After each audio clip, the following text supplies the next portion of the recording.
चलिए आज एक स्टोरी बताती हूँ जो मेरी खुद की फेवरेट स्टोरी है।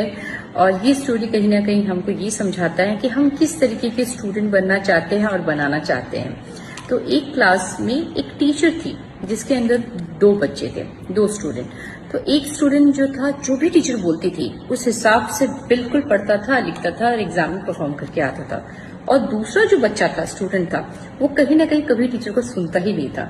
हमेशा क्वेश्चन पूछ रहा, नहीं टीचर ऐसा क्यों है, व्हाई दिस इज, वाओ, मतलब जितने भी क्वेश्चंस होते हैं, how, why, what, all this question mark will be there with that child. So कहीं ना कहीं ऐसे बच्चों को हम क्या बोलते हैं, बहुत इरिटेटिंग करता है, क्लास में डिस्टर्ब करता है। तो वैसा ही वो स्टूडेंट को भी कहीं ना कहीं टैग था।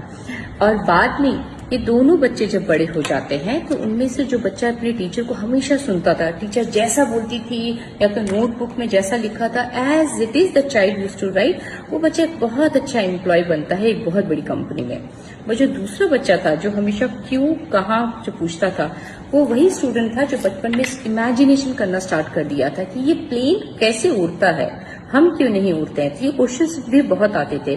और वही बच्चा था जो बचपन में ही सोच लिया था कि हम इंडिया के लिए रॉकेट क्यों नहीं बना सकते हैं। ये कोई और स्टूडेंट नहीं था, वो कोई और बच्चा नहीं था, ये हमारे देश के आपके एपीजे अब्दुल कलाम की बात मैं कर रही हूँ। तो मतलब क्या है कि क्वेश्चन पूछना एक बहुत बड़ा आर्ट है। चलिए आज एक स्टोरी बताती हूँ जो मेरी खुद की फेवरेट स्टोरी है। और ये स्टोरी कहीं ना कहीं हमको ये समझाता है कि हम किस तरीके के स्टूडेंट बनना चाहते हैं और बनाना चाहते हैं। तो एक क्लास में एक टीचर थी जिसके अंदर दो बच्चे थे, दो स्टूडेंट। तो एक स्टूडेंट जो था, जो भी टीचर बोलती थी उस हिसाब से बिल्कुल पढ़ता था, लिखता था और एग्जाम में परफॉर्म करके आता था। और दूसरा जो बच्चा था, स्टूडेंट था, वो कहीं ना कहीं कभी टीचर को सुनता ही नहीं था। हमेशा क्वेश्चन पूछ रहा, नहीं टीचर ऐसा क्यों है, व्हाई दिस इज, वाओ, मतलब जितने भी क्वेश्चंस होते हैं, how, why, what, all this question mark will be there with that child. So कहीं ना कहीं ऐसे बच्चों को हम क्या बोलते हैं, बहुत इरिटेटिंग करता है, क्लास में डिस्टर्ब करता है। तो वैसा ही वो स्टूडेंट को भी कहीं ना कहीं टैग था। और बाद में ये दोनों बच्चे जब बड़े हो जाते हैं तो उनमें से जो बच्चा अपने टीचर को हमेशा सुनता था, टीचर जैसा बोलती थी या तो नोटबुक में जैसा लिखा था, as it is the child used to write, वो बच्चा एक बहुत अच्छा एम्प्लॉय बनता है एक बहुत बड़ी कंपनी में।